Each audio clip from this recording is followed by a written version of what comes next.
Welcome to Smokies Stadium, where the Chicago Cubs stars of tomorrow are born. This stadium, past heroes, are baseball's present champions. In this house, when your name is called, you step up. Schwarber with an RBI hit. He looks up, so long. Chris Bryant, just like Javier Baez a year ago. A home run in his first Double-A at bat. Swing, fly ball, deep left field. This one's got a chance if it's fair. Way back there, so long.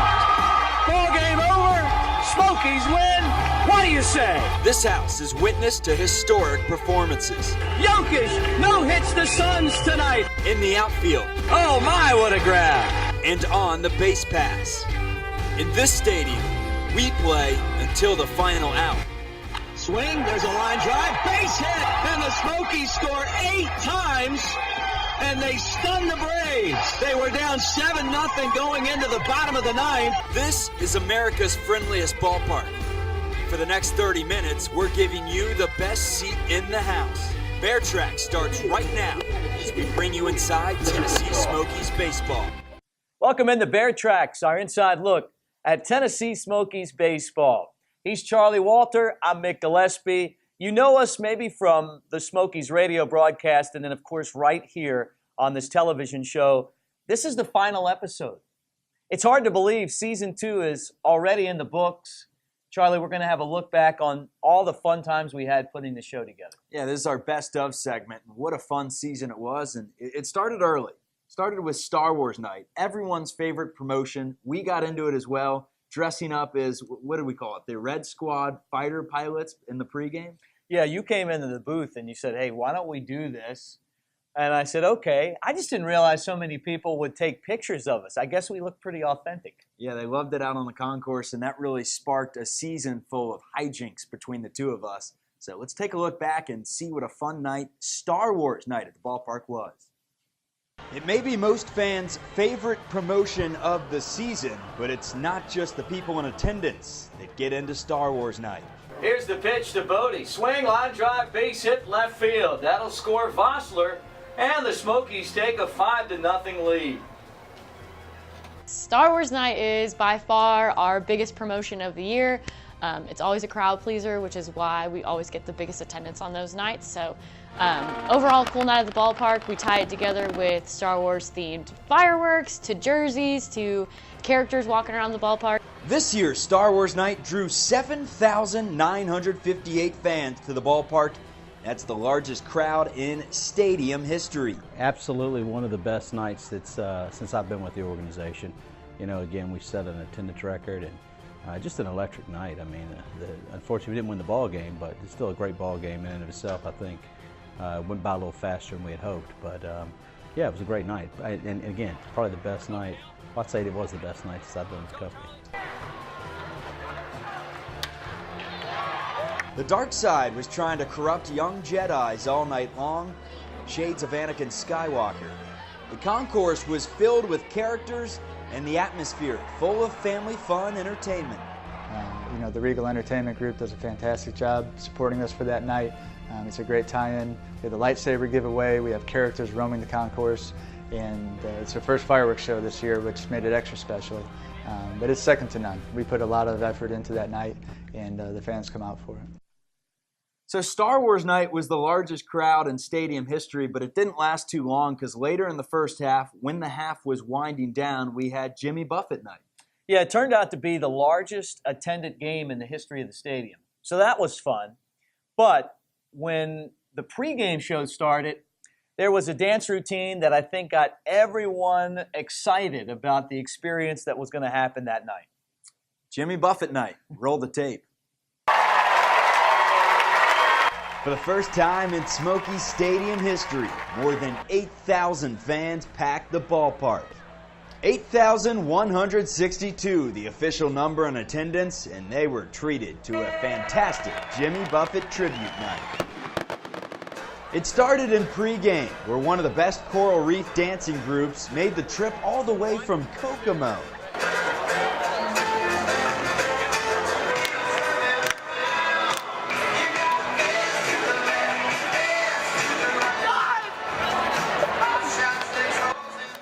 Yeah, that's a joke, but the dance did have the fans on their feet. The game was a themed one, from jerseys to a tropical atmosphere, games and family fun entertainment all night long.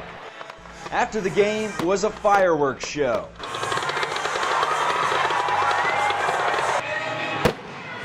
And finally, a free post-game concert that kept the parrot heads in the ballpark long after the game ended. That was a lot of fun. 8,164, the all-time attendance record for Smokies Stadium. That was fun, but we also had a great time when Lego Night came to town. Yeah, some real-life Legos visited the ballpark. That's next on Bear Trax, as is we meet the #1 super fan. His name is Nudie, and he revisits the ballpark next on Bear Trax. Lego Lester and Lego Larry are the only two living Legos known to mankind. So when the Smokies hosted their Lego Play Ball Tour, which was a huge deal at the ballpark, it was only fitting that these two traveled all the way from Ecuador to visit the ballpark. It was a lot of fun. Kids got to have a good time. We saw these Legos experience the stadium, and now you get to relive all the fun and magic of Lego Night at Smokies Stadium. The wheels on the Lego Play Ball Tour bus went round and round into Smokies Stadium, and making the trip were Lego Lester and Lego Larry, well known to have loads of passion for the game of baseball. First up was buying their tickets. They made sure their tickets were with all the other Legos in right field. They were ecstatic when the pair was reunited with all their Lego buddies. First, they ran into the CEO of the Lego Play Ball Tour, and after a long chat with their boss, they linked up with Lego Lewis. Then it was time to make a trip down to the field. The Smokies were so kind letting these two superfans be part of the pre-game festivities. They played catch on the field, interacted with the fans, and even had a chance to join veteran broadcaster Mick Gillespie in the booth. It was a fantastic day for the two. Larry, welcome to Smokies Stadium. You look great.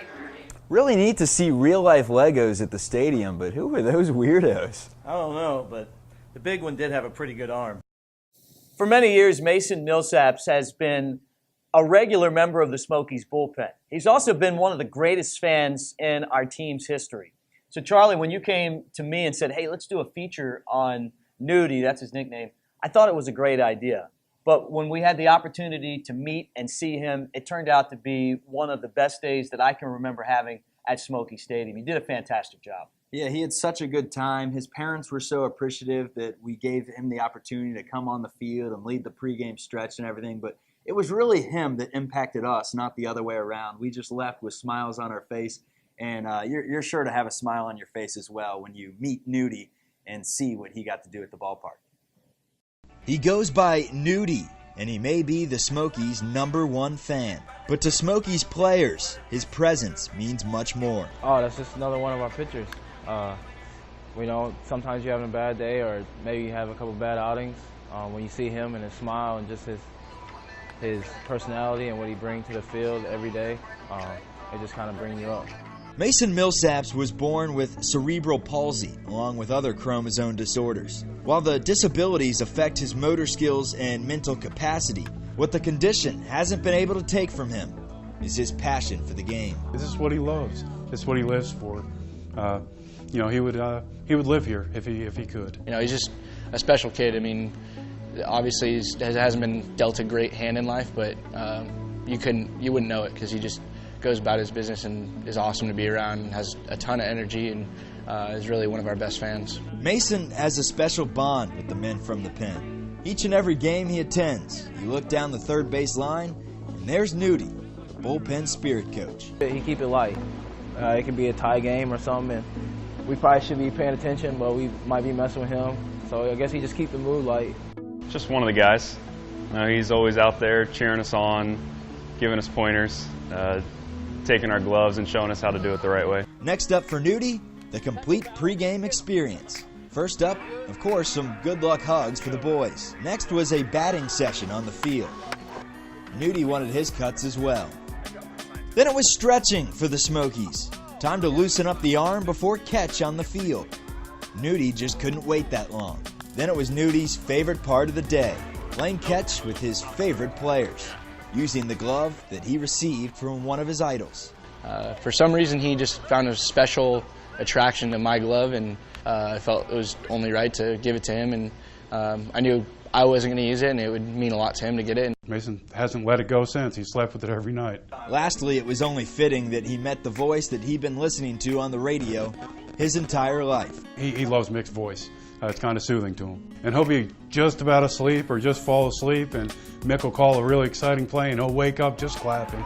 It was the perfect way to cap off an incredible pregame, and his already unforgettable day got even better as Mason stayed up past his bedtime and watched the Smokies win in walk-off fashion. But he thinks of this as his team. I mean, he really thinks that he belongs with them. And so to have him be out there and take part and just practice and stretch and stuff that he does while watching them with them was just unbelievable for a mom and a dad, for my husband too, to see how happy he was. I mean, he didn't stop smiling all day. More Bear Tracks coming up. When we return, it's time for Play Like a Pro.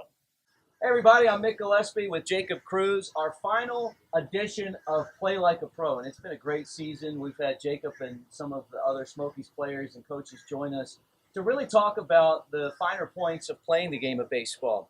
And I thought that for this final edition, that it would be really cool if you could give us the 4 keys that you have and that these guys use for hitting in the Southern League and as they move up. Yeah, we talked to all of our players here about 4 keys, like you said. That's rhythm, timing, vision, and balance. When it comes to rhythm, I want to have a little bit of movement. When I go to the plate, I want to keep my body in motion. I know that the pitcher has a certain tempo. I'm trying to find his tempo and have my tempo work inside of his tempo. So basically, it's a dance. You know, the pitcher's leading it, and I'm trying to follow. When we talk about timing, when do I start? And then when I recognize the pitch, have I gotten to a good position to swing a bat? So timing really relates to, you know, everybody's individual internal clock. It's a hard thing to teach. It's something that kind of each person has to find on their own. But there are some keys that we can talk about with players, and very hard, like I said, timing when it comes to teaching it. Vision, seeing the ball out of the pitcher's hand. I think it's one of those aspects that gets overlooked. As a hitter, we want to see the ball out of the pitcher's hand as early as possible. We're trying to recognize the spin. We're trying to recognize the velocity. Am I really seeing the ball when it's released? And the last one being balance. When I get to foot strike and my front foot lands, am I in a balanced position to fire off a good swing? So with that being said, the ball can take me out of balance, the swing can take me out of balance, but when I land and I'm firing, I'm going to be in a better position to strike the ball better if I'm in a balanced position. AJ Styles is used to fighting off other wrestlers in the cage, not fighting off fastballs. Taking some cuts in probably over 10 years. More worried that I was going to hurt myself rather than hit the ball, but also worried if I was going to hit the ball in the first place. So very fun, and actually, as you can see, I hit a couple. Not very many, a couple. AJ came to Smokies Stadium before an event in Knoxville. He met the guys and left repping the Smokies. Definitely the Smokies hooked me up today, man. Got my bat, got my hat, got my swag. This is a great place to be. My son's over there with a big smile on his face because he got a couple of things too. And then I get to go brag to my older son who's playing baseball literally across the way with his travel team that I was, taking batting practice with the Smokies.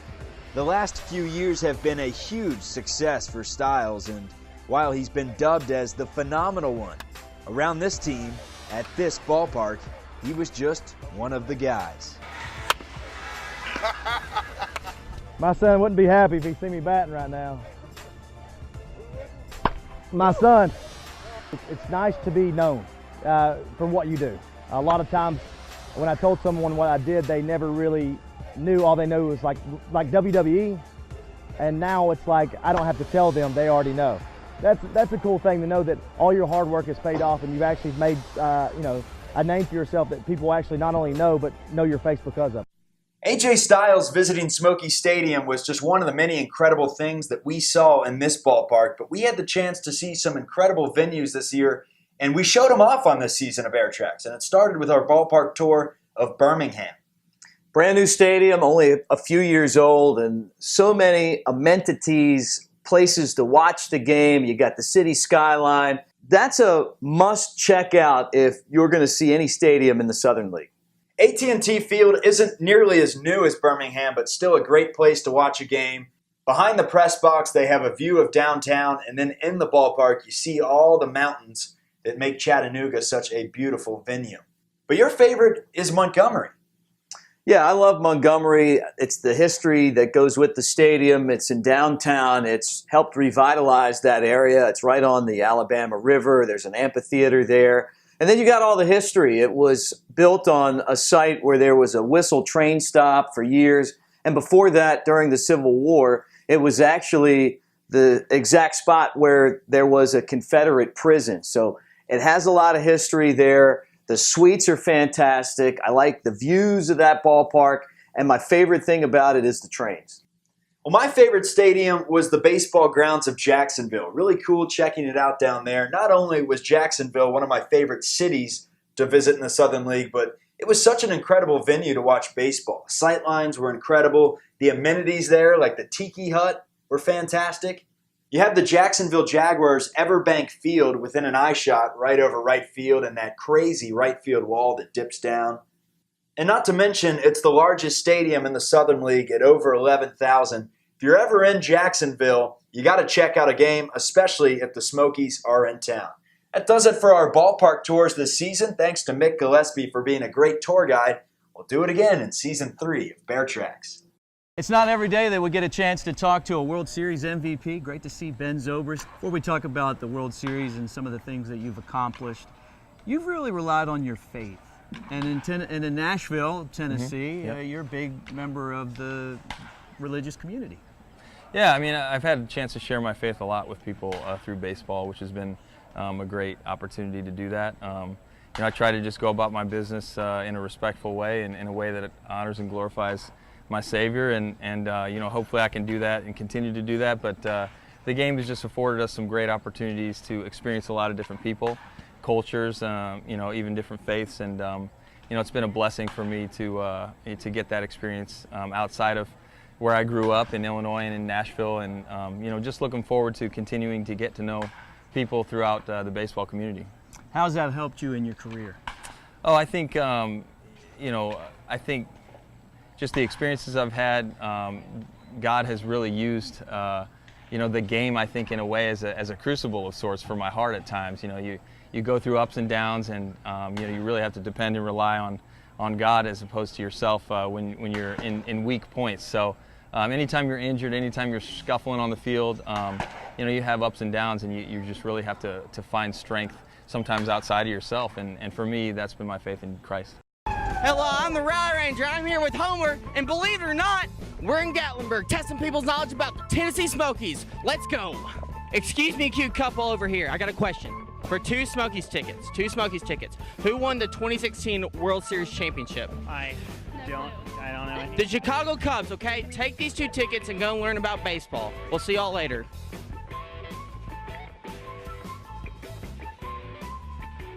I want. For two Smokies tickets, Chicago or Pittsburgh? Pittsburgh. This guy doesn't know anything. Candy's so good. We're making molasses taffy in here at Old Smokies. This is really delicious. People may not know this about me, but I'm the world record holder for the longest woo. These taffy people are like zoo animals. Do something! Do something! They don't do anything. I got a tattoo once. Can't really tell you where I got it. Oh, it's not even yet. Yeah. Oh. Here, this guy knows how to do it. Well, here's 2 free Smoky tickets. Have a blast. Oh, this is awesome. The Rally Ranger has slowly surpassed Homer the Hound, Diamond, and Slugger as the top mascot in this organization. Yeah, for the last 2 seasons on this show, Bear Trax, it's been a lot of fun following his antics. And then the Smokies, as he'll come out during the games when the team needs a late inning push, have found ways on nights when he's arrived to have some very dramatic come from behind wins. He started the rally for Season 2 of Bear Trax, and we've had such a fun time bringing it to you. He's Mick Gillespie. I'm Charlie Walter. We'll see you again next year for Season 3 of Inside Tennessee Smokies Baseball. It's time for you to get out, all right? Let's go. Come on. Let's go. Get out. Come on. Let's get out. Bye. See ya.